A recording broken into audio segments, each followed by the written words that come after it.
या IMC बिझनेसमध्ये मागच्या 4.5 वर्षापासून मी काम करतोय आणि बऱ्याच जणांना बिझनेस करण्यासाठी प्रवृत्त सुद्धा केलेलं आहे. तर माझ्या टीममध्ये आता 20,000 माणसं आहेत.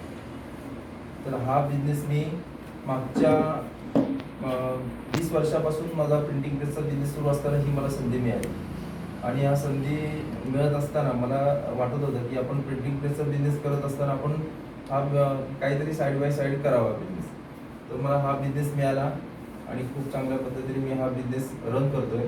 आता जो माझा बिझनेस पहिला होता प्रिंटिंग प्रेसचा तो आता बंद करून हा फुल टाइम बिझनेस करतो.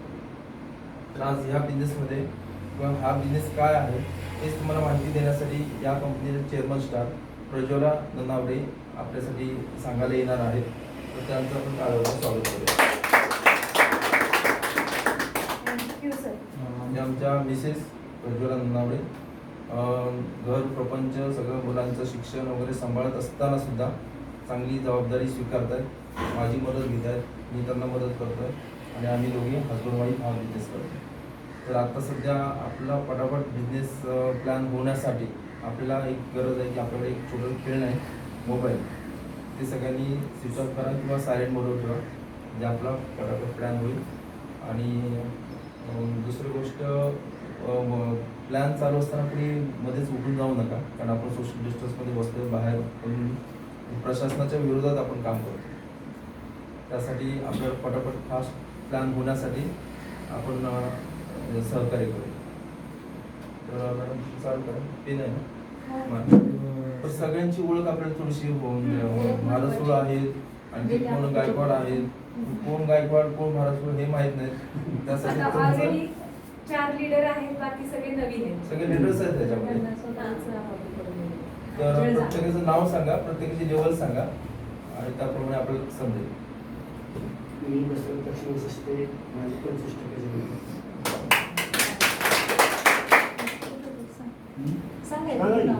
नाव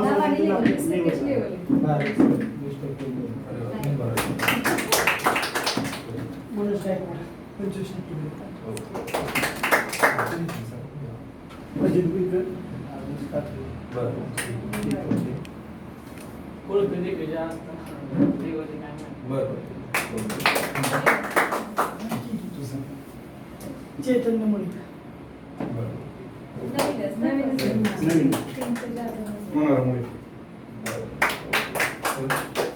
मी Umesh Himal Dolan silver star. Deepa Dhumal silver star. Sonita Kachare वेगळी 30 सुपरस्टार.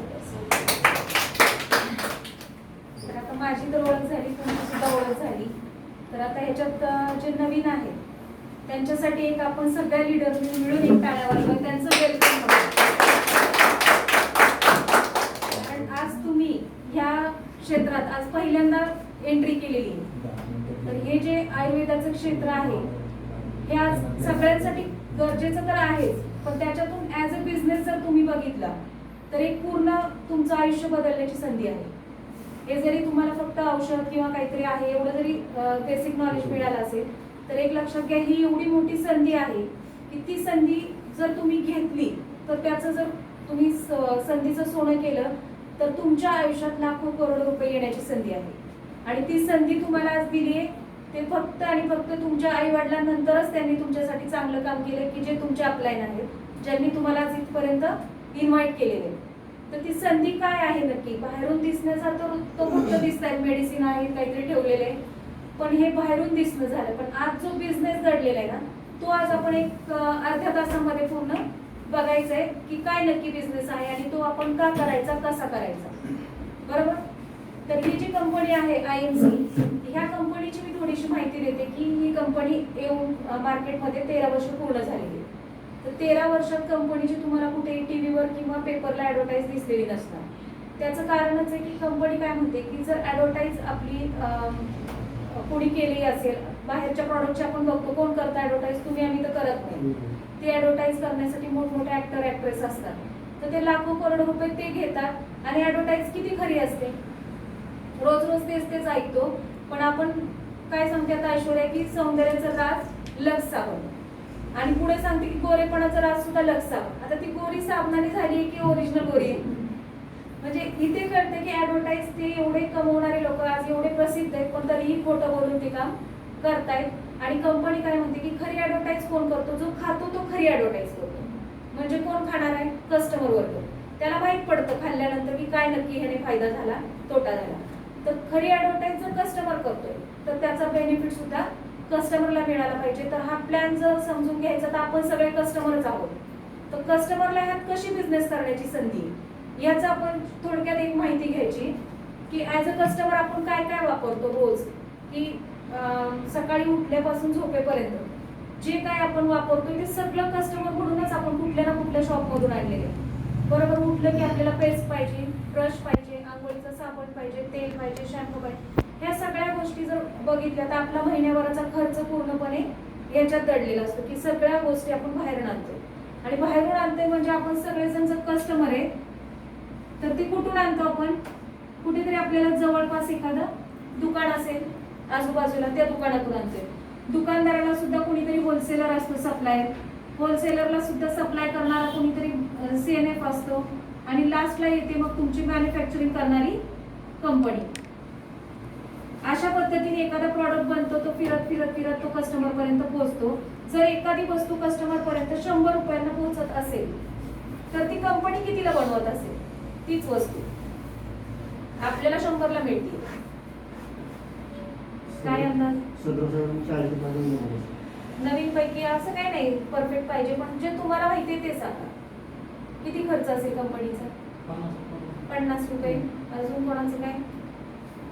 नवीन अगदी काही असेल का पण एक आहे ना की याच्यापेक्षा जास्त कधी खर्च असू शकत नाही. एक तर सगळ्यांना माहितीये खर्च अर्धा किंवा अर्ध्यापेक्षा कमी हे तर सगळ्यांना माहितीये. तरीही आपण 100 रुपयेच पे करतो. आपल्याला जरी माहितीये तो खूप कमी पैशात बनतोय तरी आपण जास्त पे करतो. त्याचं कारण काय? आपल्याला बोलायचंय हा सगळ्यांनी. काय वाटते की आपण माहिती असून सुद्धा का जास्त पैसे देतो? आपण डायरेक्टली कंपनीमध्ये आणायला जात नाही. डायरेक्टली आणायला जात नाही. आणि हे कुणी आपल्याला पोहोचवण्यासाठी सेवा करायला बसलेले नाहीये. त्यांनी सुद्धा पैसे टाकलेत आणि त्याचं ते काही जे कमिशन आहे ते कमवत आहेत. त्याच्यामुळे इथे आपली किंमत वाढते. ह्याला आपण म्हणतो की ट्रॅडिशनल मार्केटिंग म्हणजे अगदी परंपरागत वर्षानुवर्ष हे चालत आलेले. या पद्धतीने याने आपला एक फायदा होतो की वस्तू आपल्याला अगदी घराशेजारी मिळते. हा एक फायदा. पण तोटे ऐकायचे किती तोटे होतात? आता ह्याच्यात तुमचे जर लमसम आपण 40 रुपये खर्च पकडला तर 60 रुपये एक्स्ट्रा जातात एका वस्तूच्या मागे. 100 रुपयांच्या मागे तुमचे 60 रुपये एक्स्ट्रा जातात. तर हे 60 रुपये कंपनी कुठे जातात? यांना जातात, यांना जातात, यांना जातात. शिवाय कुठलाही प्रॉडक्ट मार्केटमध्ये नवीन आलाय हे कसं समजतं आपल्याला? कुठलाही क्रीम आली किंवा काही नवीन ऍडव्हर्टाईज तर इथे सुद्धा कंपनीने भरपूर खर्च केलेला असतो ऍडव्हर्टायझिंगचा. आणि हा सगळा खर्च यांचा ह्या तुमच्या 60 रुपयातून वसूल होत असतो. कंपनी तर स्वतःचा बेनिफिट ठेवूनच किंमत लावत असते. तर ह्या पद्धतीने म्हणजे ह्या सगळ्या चेन मध्ये जर बघितलं तर प्रत्येक जण कमवतोय. रिटेलर सुद्धा 2 पैसे कमवतोय, होलसेलर कमवतोय, हा कमवतोय. पण एकच माणूस असा राहतोय की तो एकही पैसा कमवत नाही, तो म्हणजे कस्टमर. आणि ह्याच्यात पे सुद्धा कोण करतंय? खाणारा वर्ग सुद्धा कोण आहे? हे खातायत म्हणून हे सगळं चाललेलं. तर आपल्या 60% पूर्ण मार्केट चाललेलं असतं. मग ते कपड्याचं असू द्या, भांड्याचं असू द्या किंवा कुठल्या मेडिसिन क्षेत्र असू द्या, काही असू द्या, प्रत्येक गोष्टीत हे सगळं आहे. तर हे परंपरेप्रमाणे चालत आलेले. पण हे बिझनेस सुद्धा कोण करतं? गुजराती, मारवाडी लोक करत असतात. आता इथे कोणी नाहीये म्हणून पण सांगायला काय हरकत नाही. तर आपलं काय, आपल्याला हे माहित असतं की ते कमिशन घेत आहे. तरी आपलं एक माइंडसेट झालाय की विकण्याचं काम त्यांनीच करायचं, खाण्याचं काम आपण करायचं. आपण कुठे मोलमजुरी करून पैसे कमवून आणायचे, त्यांच्या दुकानात नेऊन द्यायचे. म्हणजे हे जे माइंडसेट आहे हे जोपर्यंत मराठी माणसाचा बदलत नाही तोपर्यंत तो कधीही कमवू शकत नाही. फक्त तो कष्ट करणार आणि दुसऱ्यांची घरं भरणार. तर ह्या पद्धतीने आपला 60 रुपये हा दिसायला जरी कमी असला तरी महिन्याचा खर्च जर आपला 10,000 रुपये असेल एखाद्या फॅमिलीचा, तर 10,000च्या हिशोबाने जर बघितलं तर 4,000 रुपये फक्त मॅन्युफॅक्चरिंग आहे. बाकी 6,000 रुपये आपले मार्केटमध्ये फिरतायत. प्रत्येक फॅमिलीच्या मागे 6,000 रुपये. स्वतःचा आपला विचार करा. जर आपले 6,000 जर आपल्याला वाचवण्याची जरी आयुष्यात संधी मिळाली असती तर दर महिन्याला 6,000 सेव्हिंग झाले असते तर 12 महिन्याचेच विचार करा, 6,000 रुपये जर दर महिन्याला वाचत असते तर 12 महिन्यात हे किती झाले असते? 72,000 रुपये.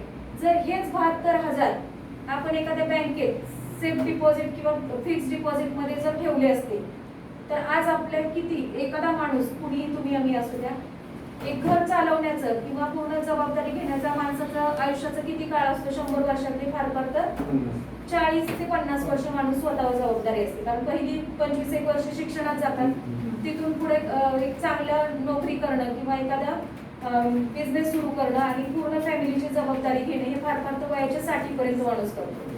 म्हणजे त्या आपल्या कर्तृत्वाचा काळ जर 40 वर्ष पकडला तर ह्या 40 वर्षात जर आपल्याला हे 72,000 रुपये दर महिन्याला दर वर्षाला साठवण्याची संधी मिळाली असती तर आपण वर्षाला एक 72,000ची FD करतो 40 वर्ष कंटिन्यू, तरी 40व्या वर्षी हा रिटर्न बेनिफिट किती येतोय ते बघा, 28,80,000 रुपये आपले एखाद्या फॅमिलीच्या मागे सेव्हिंग झाले असते. आणि हे सेव्हिंग कशा पद्धतीने की तुम्ही 40 वर्ष नाही, डायरेक्ट 40व्या वर्ष नाही भरले, पहिल्या वर्षी 72 भरले, दुसऱ्या वर्षी 72 आणि त्याचं प्रत्येक वेळी चक्रवाढ व्याज पद्धत जर बघितली तर 40व्या वर्षी रिटर्न बेनिफिट किती मिळेल? पटीमध्ये सांगा, ह्याचे किती पट मिळेल? हे तर मुद्दल झाले 10 पट आरामात. तर हे जे आहे ते करोडोंमध्ये सगळं रिटर्न बेनिफिट आहे फक्त एखाद्या फॅमिलीच्या मागे. याचा पूर्ण एका LIC एजंटने काढलेला हिशोब आहे 9,80,00,000 रुपये. या पूर्ण हिशोब एखाद्या माणसाने जर फॅमिलीने 40 वर्ष वाचवले तर. पण ही संधीच नाहीये मार्केटमध्ये, कारण कोणीही तुम्हाला एक प्रॉडक्ट घ्यायला कंपनीत गेलं तर देईल का? कंपनीत सोडा, होलसेलरकडे जरी आपण गेलो तरी तो काय म्हणतो की बल्क मध्ये घेत असाल तर पैसे कमी होतील, नाहीतर तुम्ही दुकानातून घेऊ शकता. म्हणजे इथे संधीच नसल्यामुळे आपल्याला कुठलाही इथे पर्याय नाही. तर आपल्याला ह्या कंपनीमध्ये तीच संधी मिळाली. ती संधी म्हणजे आपली जी IMC कंपनी आहे ती आहे डायरेक्ट सेलिंग सिस्टम.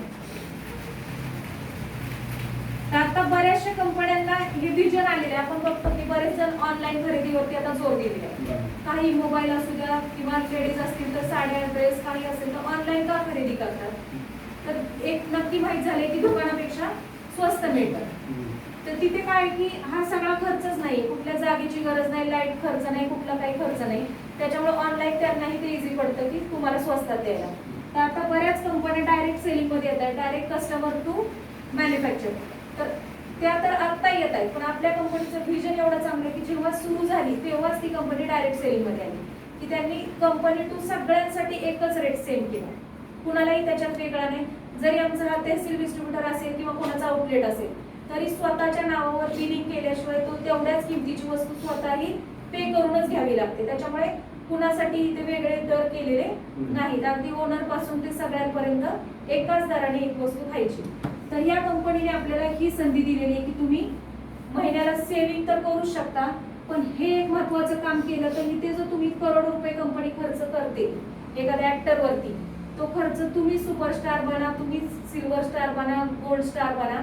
की स्टार बनण्यासाठी मेकअप करून बाहेर जाण्याची गरज नाही, फक्त खातोय त्या वस्तूंची ऍडव्हर्टाईज करायची आणि आपल्यातच सुपरस्टार बनवायचे, आपल्यातच स्टार सगळे शोधायचे आणि त्या स्टारचा इन्कम असतो मग करोडो रुपयामध्ये. तर असे स्टार बनण्याची इथे संधी आहे IMC कंपनीमध्ये. तर आता या संधीचं थोडक्यात तुम्हाला समजलं की डायरेक्ट सेलिंग सिस्टम एक लक्षात आली की ट्रॅडिशनल मध्ये आणि डायरेक्ट सेलिंग मध्ये काय फरक आहे. क्लिअर आहे? कोणाला काय डाऊट नाही ना याच्यामध्ये? तर आपल्याला मग हे कशी संधी मिळाली, तर आपल्याला प्रत्येकाला आता मला वाटतं कार्ड तर सगळ्यांचे काढले असतील, डिस्काउंट कार्ड. तर डिस्काउंट कार्ड काढण्यामागचा हाच बिझनेस आहे की जर आपण एखाद्या वस्तूची ऍडव्हर्टाईज केली, आता बाहेर नॉर्मली आपण करतो, कुठल्या शाळेची करतो, वकिलांची करतो, पण कुणालाही माहित पडत नाही. त्या शाळेत आपण स्वतः परत गेलो, 4 मुलं आपण तिथे पाठवली असतील तरी आपल्याला कोणी तिथे ओळखेल का? किंवा एखादा सेल लागला कपड्यांचा, त्या दुकानात आपण 10 जणांना पाठवतो की तिथे खूप चांगले कपडे मिळतात, पण त्या मालकाला माहितीही नसतं की कुणी ऍडव्हर्टाईज केली आणि कुणामुळे बिझनेस झाला, आपल्याला तिथे कुणी ओळखणार नाही. त्याचं कारण आहे की पुरावाच काही नाही. तर आपल्या जे कंपनीचं डिस्काउंट कार्ड आहे हा कंपनीकडे आपला पुरावा आहे की तुम्ही प्रॉडक्ट किती यूज करताय स्वतःसाठी आणि किती ऍडव्हर्टाईज करताय. तर जेव्हा आपल्या कंपनीत तुम्ही कार्ड काढता तेव्हा पहिला फायदा होतो तो म्हणजे तुम्हाला कार्डचे आहे ते म्हणजे पहिलाच फायदा होतो ते MRP वरती 25 ते 30% डिस्काउंट भेटतो आपल्याला जेव्हा कार्ड काढतं. जसं आपली तुलसी 195 रुपये MRP आहे, पण कार्ड काढल्यानंतर ती आपल्याला 145 रुपयाला मिळते. आणि ह्याच्यात तुम्हाला प्रत्येक प्रॉडक्ट वरती 25 ते 30% डिस्काउंट मिळतो. हा पहिला फायदा. आता ह्याच्यात समजणार कसं की आता तुम्ही वापरले किती, तर त्याच्यासाठी कंपनीने एक कॉलम केलेला आहे, ऍप घेतलेला आहे मोबाईल मध्ये की त्याच्यात पूर्ण तुम्हाला दिसणार PVV. तर हे BV काय आहे हे समजून घ्यायचे की बिझनेस व्हॉल्यूम म्हणजे प्रॉडक्ट किती रुपयांचे खाल्ले हे कसं लक्षात येणार. तर आपला जो हा बिझनेस व्हॉल्यूम आहे तो साधारणपणे 3 रुपयांना एक बिझनेस व्हॉल्यूम आहे. 3 रुपयांना तर तो 3 रुपयांचा एक बिझनेस व्हॉल्यूम म्हणजे 3000 रुपयांच्या खरेदीवरती तुम्हाला साधारणपणे 10%ची लेवल मिळते. या कंपनीमध्ये 10%ची म्हणजे तुम्ही 3000ची प्रॉडक्ट खरेदी केले की तुम्हाला कंपनीत पहिली लेवल अचीव्ह होणार आणि 10%च्या हिशोबाने म्हणजे 300 रुपये अकाउंटमध्ये याच्यात तुम्हाला 1000 बिझनेस व्हॉल्यूम मिळणार. 1000 बिझनेस व्हॉल्यूम आणि अकाउंटला 100 रुपये जमा व्हायला सुरुवात होते. तर ही फक्त सुरुवात असते की बाहेरचे तर आपण 10,000ची जरी महिन्याला खरेदी केली तर 1 रुपया कधी अकाउंटला येतो कधीच नाही. पण इथे तुम्ही 3000ची खरेदी केली तर 100 रुपये तुमच्या अकाउंटला जमा झाले. आता ह्याच्यात इथे तुम्ही आहे, आता ऍडव्हर्टाइज कशी करायची. इथे तुम्ही आहे, तुम्ही जेवढ्यांना या कार्ड काढून द्याल तेवढे प्रत्येक जण तुमच्या असे डायरेक्ट दिसणार कंपनीला. तुमचा ग्रुप बनतो, त्याच्यामुळे कंपनी त्याला नाव देते ग्रुप BV. आता यांची जी खरेदी असणार, ह्यांनी 1000 BV केले प्रत्येकाने, तर या सगळ्यांची लेवल असणार 10% कंपनीमध्ये. पण आता इथे मी किती साधारणपणे 1 6 7 8 जण घेतलेले, तर 8 जणांनी 1000 BV केले तर 8000 प्रमाणे तुमचे 8000 जर ग्रुप BV असतील आणि स्वतःचे 1000 BV असतील तर दोन्ही मिळून झाले 9000. तर 9000 वरती कंपनीची दुसरी लेवल आहे ती म्हणजे 7500 BV वरती 20%ची लेवल. 25000 एक BV 25%ची लेवल. नंतर आहे 75000 एक BV 30%ची लेवल. आणि लास्ट 1.5 लाख एक BV म्हणजे 35%ची लेवल, ज्याला या कंपनीत नाव आहे सुपरस्टार. तर या BV वरती तुम्हाला 1.5 लाख BV होईपर्यंत या तुम्हाला BV वरतीच लेवल मिळत जाणार आहे. आणि फायदा असा आहे की तुम्ही जी पहिली 1000 BV ज्या केल्या तिथपासून जो काउंट लागणार तो दर महिन्यात जे काही होतील ते कधीही 0 होत नाही, ते पुन्हा पुन्हा ऍड होत जातात लेवलसाठी. म्हणजे पहिल्या महिन्यात तुम्ही एकट्याने 1000 केल्या 10%ची लेवल मिळाली. दुसऱ्या महिन्यात तुम्ही स्वतःचे पुन्हा 1000 केले आणि ग्रुप तेव्हा तुमचा बनला 8 जणांचा 8 आणि तुमचे ह्या महिन्यातले एक 9 आणि पहिल्या महिन्यातले सुद्धा पकडले जाणार आहे. त्याच्यामुळे ते 9च्या ऐवजी 10,000 होणार ग्रुप BV. म्हणजे 7.5 पेक्षा जास्त आहेत, 25 पेक्षा कमी आहेत, म्हणजे नेक्स्ट महिन्यात तुमची लेवल असणार 20%. तर इथे फरक काय पडतो की दुसऱ्या महिन्यात तुमच्या खरेदीवरती तुम्हाला 20%ने म्हणजे 1000 BV वरती आता तुम्हाला 200 रुपये सुरू झाले कारण लेवल वाढली. आणि जे बाकीचे आहेत ते 10% वरती. आता 20 आणि 10 मध्ये 10%चा पुन्हा फरक आहे, तर प्रत्येकाकडून पुन्हा 200 रुपये हे तुम्हाला ऍड होणार आहे. ह्या कसला चार्ज आहे की तुम्ही ऍडव्हर्टाइज केली, तुम्ही त्यांना कार्ड काढून दिलं तर हा ऍडव्हर्टायझिंगचा बेनिफिट तुमच्या अकाउंटला येणार. तर अशा 8 जणांकडून 200 आले, 100 आले 8 जणांकडून डिफरन्स 800 रुपये आणि स्वतःचे 200 रुपये. पुढच्याच महिन्यात तुमचं इन्कम असणार आहे 1000 रुपये. पहिल्या महिन्यात किती होता 100 रुपये, एकटे असेल तर 100, तर दुसऱ्या महिन्यात तुमचा झाला 1000. तर अशा पद्धतीने हा इन्कम वाढत जातो. पुन्हा हे सुद्धा जेव्हा प्लॅन माहिती होतं तेव्हा तेच काम करतात, हेही तेच काम करतात. प्रत्येक जणाला जसं माहिती होईल तसं आपल्याला फ्रीमध्ये बिना इन्व्हेस्टमेंटचं इथे काम करायचंय. काय काम आहे तर घरात लागणाऱ्या रेग्युलरच्या वस्तू वापरायच्या आहेत. तर हे सगळं करण्यासाठी वस्तू आपल्याला पहिले माहित पाहिजे की हे सगळं आम्ही करू, पण वस्तू काय आहे ते जस्ट आपण बघूया. कॅटलॉग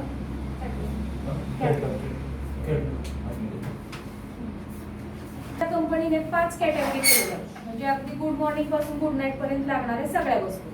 मग त्याच्यात येणार personal care, home care, health care, ॲग्रीचे आणि व्हेटरनरीचे. तर ह्या 5ही ह्याच्यामध्ये आपल्याला कुठेही असं मिळणार नाही की आम्हाला ह्यातली काही गरज नाही. तर प्रत्येक घर असं आहे की त्यात ह्या सगळ्या वस्तू गरजेच्या आहेत. आता आम्ही मुंबईत होतो तिथे फक्त कुठल्या प्रॉडक्टकडे दुर्लक्ष व्हायचं, ॲग्रीचे आणि वेटरनरीचे. पण 3 जे उरलेले आहेत ते खूप इम्पॉर्टंट होते प्रॉडक्ट. ते म्हणजे पर्सनल केअर, होम केअर आणि सगळ्यात जास्त इम्पॉर्टंट होतं ते हेल्थ केअर. ही कंपनी 13 वर्षापासून सांगते की तुलसी प्या, निरोगी राहा, व्हायरल इन्फेक्शनला अटकाव करते, ओरडून सांगत होते. पण कसं होतं की आतापर्यंत हेल्थकडे माणूस एवढं बघत नव्हता. आम्हाला काय होत नाही, आम्ही अगदी आमचं काम चालू ठेवलेलं आहे. पण आज आपल्याला ह्या 2 महिन्यात लक्षात आलं असेल की शेवटी काम कुठलंच महत्वाचं नाही, स्वतः माणसाला जगणं आणि आरोग्य सांभाळणं ह्याच गोष्टी महत्वाच्या ठरल्या. तर कंपनीचा प्लॅन जो आहे तो हेल्थ आणि वेल्थ आहे. पहिली तुमची हेल्थ आणि मग त्यातून मिळणार आहे ती वेल्थ. तर हे जे कंपनीचे प्रॉडक्ट आहेत हे वापरण्याचं, बिझनेस ही दुय्यम गोष्ट आहे. पण पहिली गोष्ट काय असेल तर आम्ही जॉईन केली ती फक्त स्वतःच्या तब्येतीसाठी तुलसी सुरू करून. कारण ह्याच्यात जे इम्युनिटी बिल्ड होण्यासाठी तुलसी जो प्रॉडक्ट आहे तो आपल्या कंपनीचा बेसिक प्रॉडक्ट आहे की सर्वांच्या घरी तुलसी जर असेल तर तुम्हाला कुठल्याही डॉक्टर दवाखाना करण्याची गरज पडणार नाही. तर हे आम्ही ओरडून सांगत होतो, पण आता ते प्रूफ झालं ह्या 2 महिन्यांमध्ये की तुलसी पिणारे बिनधास्त काम करतायत. एकही पेशंट तुम्हाला तुलसी पिणारा कुठेही मिळाला नसेल. कारण ज्यांच्या घरात तुलसीचा वापर आहे त्यांना कुठल्याही प्रकारचं इन्फेक्शन होण्याचे चान्सेसच नाहीये. त्याच्यामुळे आता तर सर्वांनी सुरू केलेलं आहे. आता कोणाला जास्त सांगायची गरज पडणार नाही. पण पूर्वी जेव्हा आम्ही सांगायचो ही माहिती ऐकायची तेव्हा म्हणायचे नाही आम्हाला कामावर जायचे, नाही आज वेळ नाही. पण आज सगळे निवांत बसलेत. आता फोनवरती फोन चालू असतात ती तुम्ही सांगत होता ती तुलसी कशी वापरायची, ती किती पाण्यात किती कसं घ्यायचं. म्हणजे आता माणूस स्वतःकडे बघायला रिकामा झाला आणि जे निसर्गाने केलंय त्या एकदम योग्य केलं की आपण सगळं विसरून फक्त कमाईच्या मागे लागलो होतो. आज वेळ आली की तुम्ही स्वतः अगोदर स्वतःला सुधारा आणि मग कमाई करा. तर कंपनीचा प्लॅन एकदम तोच होता की पहिली हेल्थ आणि मग त्यातून मिळणार ती वेल्थ. तर अशी कंपनीचे जे प्रॉडक्ट आहेत ते खाण्याच्या वस्तू किंवा आपले कॉस्मेटिक्स हे वापरलं तरी तुम्हाला लक्षात येईल किंवा ते डेलीच्या नीड आहे. आंघोळीला साबण पाहिजे, ब्रश करण्यासाठी पेस्ट पाहिजे किंवा भाजी करण्यासाठी तेल, हळद पावडर हे सगळं पाहिजे, ते आपण वापरून बघू शकतो. पण हेल्थ प्रॉडक्टची थोडीशी माहिती घ्यावी लागते आणि हे सगळं जे आपल्याला संधी किंवा ही कंपनीची ज्यांनी दिली त्यांची एक इंट्रोडक्शन घेऊया. हे कंपनीचे ओनर आहेत डॉक्टर अशोक भाटिया सर. तर हे स्वतः यांनी सुरुवात केली आणि आज त्यांचा मुलगा सत्यन भाटिया सर हे कंपनीचे यंगेस्ट MD आहेत आणि त्यांनी पूर्ण बिझनेस एकदम आता डेव्हलप केलेला आहे आणि आपल्याला जेवढा इझी करता येईल तेवढा इझी केलाय की बिझनेस तुम्हाला अगदी स्वतःचं काम करत करत चालता बोलता करता यावा एवढ्यापर्यंत त्यांनी त्याच्यात फॅसिलिटीज निर्माण केल्या. तर कंपनीला असे 16 ते 17 प्रकारचे वेगवेगळे अवॉर्ड्स मिळालेले. धन्वंतरी अवॉर्ड आहे, एक गोल्ड म्हणून अवॉर्ड आहे आणि कंपनीला जवळजवळ 7 ते 8 प्रकारचे वेगवेगळे सर्टिफिकेट मिळाले. त्याच्यातले सगळ्यात महत्त्वाचं सर्टिफिकेट आहे ते म्हणजे WHO.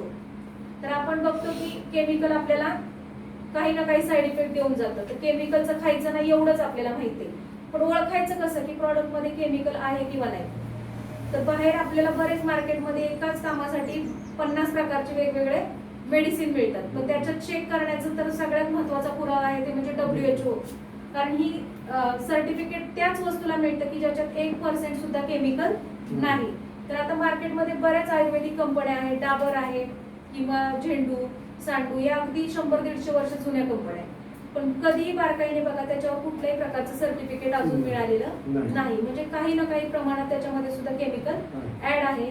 तर आपल्या कंपनीची सुरुवात 2007 मध्ये झाली, पण 2009 मध्येच आपल्याला ते सर्टिफिकेट मिळालेलं आहे आणि आता सध्या मागच्या 2018 मध्ये हलाल सर्टिफिकेट सुद्धा मिळालेलं आहे. GMP, GPP, ISO असे सगळे सर्टिफिकेट्स आहेत. त्याच्यामुळे प्रॉडक्टच्या क्वालिटीला कुठेही काही टेन्शन नाहीये की आपल्याला काही मिलावट वगैरे असेल याची शक्यता नाही.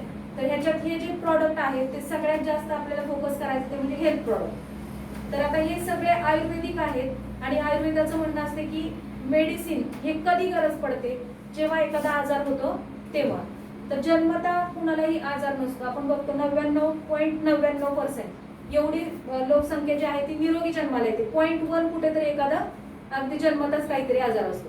पण एवढी लोक जर निरोगी जन्माला येतात, तर आज अशी का अवस्था झाली की 80% लोकांना काही ना काहीतरी आजार आहे, 20% फक्त निरोगी, ती कुठलीच गोळी चालू नाही, कुठला आजार नाही. तर हे प्रमाण असं का झालं? आजार आले कुठून? केमिकल खाण्यापिण्यात. कारण शेवटी आजार येतात कुठून? आपल्या हवा, अन्न आणि पाणी, या 3 गोष्टी आपण ग्रहण करतो त्यातूनच येत असतात. मग आता या 3ही गोष्टी पूर्वी इतक्या शुद्ध आहेत का? जुनी लोक आपल्याला सांगतातच की आमच्या काळात गाड्या पण एवढ्या नव्हत्या, धूर नव्हता, धूळ काही नव्हती, काहीच नव्हतं. पण आता प्रदूषण सगळ्यात मोठा प्रश्न झाला. नंतर पाणी सुद्धा तोच प्रश्न आहे, पाण्यात सुद्धा पाहिजे तेवढी घाण. म्हणजे जेवढं आपलं सायन्स पुढे गेलं तेवढं निसर्गाचा मात्र आपण सगळा ऱ्हास केला आणि त्याचीच फळं म्हणून आज सगळं हे सगळं भोगतोय आपण. की 100 वर्षाचं आयुष्य आलं 60 वर्षांवरती, आणि 60 वर्ष सुद्धा निरोगी नाही, 25-30 वर्ष निरोगी, पुढची 25-30 वर्ष बीपीची गोळी चालू आहे, शुगरची गोळी चालू आहे. हे सगळे प्रकार कोणामुळे झाले? तर आपल्या हे सगळ्या हवा, अन्न आणि पाणी. तर या 3ही गोष्टी जर आपल्याला आता व्यवस्थित करायच्या म्हटलं तर पॉसिबलच नव्हतं. आता 2 महिन्यात जरा चांगला फरक पडलेला आहे. कधी पॉसिबल झालं? शेवटी निसर्गानेच ते आपल्याला करण्यास भाग पाडले की आज प्रदूषण कमी झाले. पण हे पॉसिबल होतं का? जर मागच्या 2 महिन्यापूर्वीचा विचार केला तर शक्य नव्हतं एवढं सगळं थांबवणं. पण आज सगळं चक्र थांबलेलं आहे. त्याच्यामुळे पुन्हा निसर्ग व्यवस्थित होत चाललेला आहे. ती एक चांगलीच गोष्ट आहे आपल्यासाठी की आता पुन्हा फ्रेश सगळं होत चाललेलं आहे. तर हे सगळं जे आहे ते खाण्यापिण्यातून होते. तर आपण पूर्ण सगळं तर बाहेरचं नाही व्यवस्थित करू शकत. तर एक करू शकतो की स्वतःचं शरीर जरी आपण व्यवस्थित ठेवलं तरी सुद्धा आपल्याला बाहेरच्या बऱ्याचशा 80% गोष्टी आपण टाळू शकतो. जर आपलं खाणं पिणं व्यवस्थित ठेवलं किंवा शरीर स्वच्छ ठेवलं. तर हा पहिलाच प्रॉडक्ट जो आहे ॲलोवेरा, हा सगळ्यांना माहिती आहे. कुंडीमध्ये आपलं एकतरी झाड असतं किंवा शेतामध्ये कुठेतरी असतो. तर हे ॲलोवेरा काय आहे की फायबर्स ज्यूस आहे की त्याच्यात जे फायबर्स आहेत ते आपलं पोट सहजासहजी साफ न होणाऱ्या गोष्टी, जसं मैद्याचे पदार्थ आहेत किंवा बिस्किट वगैरे हल्ली सगळ्यांच्या खाण्यात येते, हे जे चिकटलेले असतात आतड्यांना ते साफ करण्याचं काम करतं. कारण आपण बघतो बिस्किट आता डॉक्टर सांगतात खाऊ नका, आतड्यांना चिकटून राहतं किंवा ते सहजासहजी बाहेर निघत नाही. पण तरीही आता आपल्या ते डेलीची नीड झालेली, आपण ते खातोच आहे. ते जसं तोंडात बराच वेळ राहतं तर आपल्याला चूळ भरायला लागते किंवा ब्रश करायला लागतो. तर तेच बिस्किट इथून खाली सुद्धा जाते आतड्यांमधून पोटापर्यंत. मग तिथे आपण कुठला ब्रश वापरतो साफ करण्यासाठी? कुठलाही ब्रश नाही. तर हा ॲलोवेरा तोच ब्रशचं काम करतो की सहजासहजी नुसतं पाणी पिऊन न निघणारी घाण हा फायबरस ज्यूस काढायचं काम करतो. कारण आपला जो कंपनीने ॲलोवेरा सिलेक्ट केलेला आहे ती जाती जी आहे अशा 200 ते 250 प्रकारच्या प्रजाती आहेत ॲलोवेरामध्ये. तर त्याच्यात एक मेडिसिनल अशी बार्बेंटिसिस मिलर नावाची वनस्पती आहे. तर तिला सिलेक्ट केलेली कारण त्याच्यात 2 सत्व आहेत. एक म्हणजे लिग्निन आणि दुसरं आहे सॅपोलिन. तर लिग्निन काय काम करतं की चिकटलेली घाण खोदायचं, ड्रिलिंग इफेक्ट देतं. आणि सॅपोलिन जो आहे ते वाहून न्यायचं काम करतो.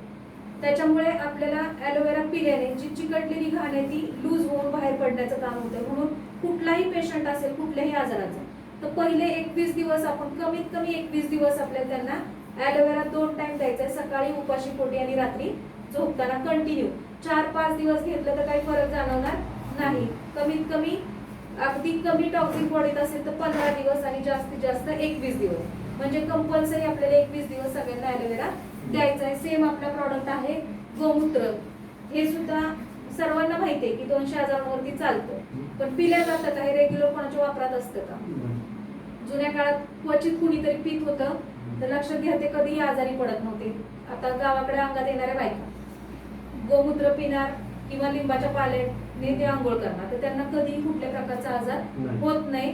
पण आपण नॉर्मल कुणीही त्याच्याकडे बघत नाही कारण घाणेरडा वास.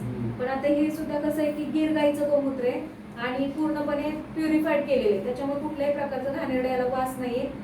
तसं काही येऊ नये म्हणून याला इलायचीचा सुद्धा स्मेल दिलेला आहे. म्हणजे पिताना कुणालाही काही प्रॉब्लेम होणार नाही. ती लहान मुलं सुद्धा पिऊ शकतात. तर हे पूर्णपणे बॉडीतला टॉक्सिन बाहेर काढण्यासाठी वापरायचं. जर ॲलोवेरा पोटाचे विकार असतील तर आपण ॲलोवेरा देतो. त्वचेचे आजार असतील तर गोमूत्र आणि तुलसी. तर या पद्धतीने पहिले जे आहे ते पूर्ण क्लिनिंगचेच प्रॉडक्ट आहेत. त्याच्यामध्ये गोमूत्र आहे, ॲलोवेरा आहे. तिथून पुढे मग आपल्याला आहेत तर टॅबलेट्स. आता टॅबलेट्स मध्ये जे आहेत त्या महत्वाच्या फक्त मी 1-2-3 टॅबलेट सांगते. कॅल्शियम आणि मल्टीव्हिटॅमिन किंवा ही आयर्नची गोळी HB वाढीसाठी बीट गोळी. तर महिला वर्गांना प्रॉब्लेम असतो की रक्ताची नेहमीच कमी असते. की HB लेडीजचा पाहिजे 11, जेंट्सचा पाहिजे 14, पण लेडीज असतात किती 9-10, फार तर 9-10 पर्यंत, तिथपर्यंतही ठीक आहे. पण अगदी त्याच्याही आत आला 4-6 झाला तर बाहेरून रक्त चढवण्याशिवाय पर्याय राहत नाही. तर ही नॅचरली रक्त वाढवण्यासाठी हे गव्हांकुरापासून घडलेली गोळी. त्याच्यात आयर्न पण भरपूर आहे आणि ब्लड प्युरिफिकेशनचं पण काम याने होतं. त्याच्यामुळे लेडीजसाठी अगदी ही कंपल्सरी ही टॅबलेट खाणे नाही. हे सगळं सप्लिमेंटरी आहे, कुठल्याही डॉक्टरला विचारण्याची गरज नाही. हे स्वतःहून जर घेतलं तर कुठलीही जशी एखादी मशीन आपण बघतो, कुठलीही असू द्या, प्रिंटिंगची असू द्या किंवा डेअरीतली एखादी मशीन असू द्या, त्याचं सर्व्हिसिंग केल्याशिवाय ती चालू शकते का? वर्ष 6 महिन्यातून आपण सर्व्हिसिंग करतो, 2 व्हीलर वापरतो, 4 व्हीलर वापरतो, आपण सर्व्हिसिंग करतो. पण शरीराच्या बाबतीत आपण ही गोष्टच विसरून जातो की शरीर सुद्धा एक मशीन आहे, चालती बोलती मशीन. फक्त फरक हाच आहे की बाहेरच्या मशीन आपण पैसे देऊन विकत घेतलेले आहेत, त्याची आपण काळजी करतो कारण आपल्या खिशातून पैसे गेले. पण शरीर प्रत्येकाला फ्री मध्ये मिळाले, त्याच्याकडे आपण तेव्हाच बघतो जेव्हा आजारी पडू. पण आयुर्वेद काय म्हणतं की तुम्ही वेळेआधी जे शरीराला कमी पडते ते जर सप्लाय केला किंवा क्लिनिंगची काळजी घेतली तर आजारच होत नाही. त्याच्यामुळे कंपनीची म्हणते की पहिले निरोगी राहा. तर ह्या प्रॉडक्टची जर तुम्ही माहिती घेतली, हे का खायचं हे जर कळलं तर पुढे जाऊन डॉक्टरकडे पैसे देण्याची वेळ येणार नाही. सगळे डॉक्टर सुद्धा आता तेच आपले हेच खात आहेत. ते बाहेरच्यांना गोळ्या लिहून देतात, तुम्हाला इन्स्टंट इफेक्ट पाहिजे घ्या गोळ्या, हे घ्या इंजेक्शन, 3 दिवस घ्या, 8 दिवस निवांत राहा, परत या 15 दिवसांनी पुढचा आजार घ्या. हे सगळ्यांना माहिती आहे. पण स्वतः डॉक्टर कधीही औषध गोळ्या खात नाहीत. विचारा कधीही त्यांना. कारण शरीराला जर का स्टिरॉइडची सवय लागली, एखादा पेशंट बघा की ज्यांना वारंवार डॉक्टरकडे जायची सवय, तर त्या पेशंटला कधीही त्यातून सुट्टी मिळत नाही. कारण गोळ्या औषधांनीच पुढे वेगवेगळे आजार वाढत जातात, स्टोन सारखे आजार होतात, पित्त वाढत जातं कारण केमिकल आहे शेवटी. तर डॉक्टर सुद्धा सांगत असतात पेशंटला की खूप सारख्या गोळ्यांवरती तुम्ही येऊ नका, होता होईल एवढं टाळा. पण पेशंटची मागणी असते ना, आम्हाला लगेच कामावर हजर व्हायचे, आज गोळी दिली कामाला सुरुवात. पण गोळी फक्त तात्पुरतं ती जाणीव मारते, आजार कधीही मुळासकट जात नाही. तर या आयुर्वेदिक मध्ये तो फायदा आहे की तुम्ही 3 महिने जो कोर्स आहे आपला, तो 3 महिने खाल्ल्याने एक आजार नाही, त्याच्याबरोबर बारीक सारीक सगळ्या शरीरातले बाकीचेही आजार निघून जातात. त्याच्यामुळे जेव्हा तुम्ही हे प्रॉडक्ट वाचता आणि स्वतः खायला प्यायला सुरुवात करता तर प्रत्येकाला अनुभव येतो की आता आपले जे काही आजार होते, कोणाला पोटाचे आजार असू शकतात, पित्ताचे आजार असू शकतात किंवा स्किनचे, तर हे हळूहळू पूर्णपणे विसरून जातो माणूस की आपल्याला काय होत होतं. ह्या पद्धतीने पहिलं स्वतः निरोगी होतो आणि मग जशी आपली नॅचरली सवय असते, एखादी गोष्ट आवडली की सगळ्यांना सांगायची, तर हे सुद्धा काम त्याच पद्धतीने करायचं की फक्त आपले जे आजूबाजूचे आहेत, नातेवाईक आहेत, मित्रपरिवार आहेत, त्यांना फक्त चालता बोलता सांगायचंय, कोणाला पैसे मागायचे नाहीये.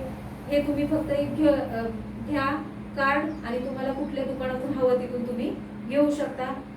फरक हा पडतो की तुमच्या सांगण्यामुळे तुमच्या अकाउंटला पैसे येणार आणि तो माणूस कुठे घेणार, त्याला जिथे इझी पडेल तिथे घेणार. मग तुम्ही हा बिझनेस एक आम्हाला असा अनुभव आला की लॉकडाऊन मध्ये आता बरेचशे जणांचे जॉब गेले किंवा घरी बसून अर्ध्या पगारात घरी बसवले, पण IMC वाल्यांचा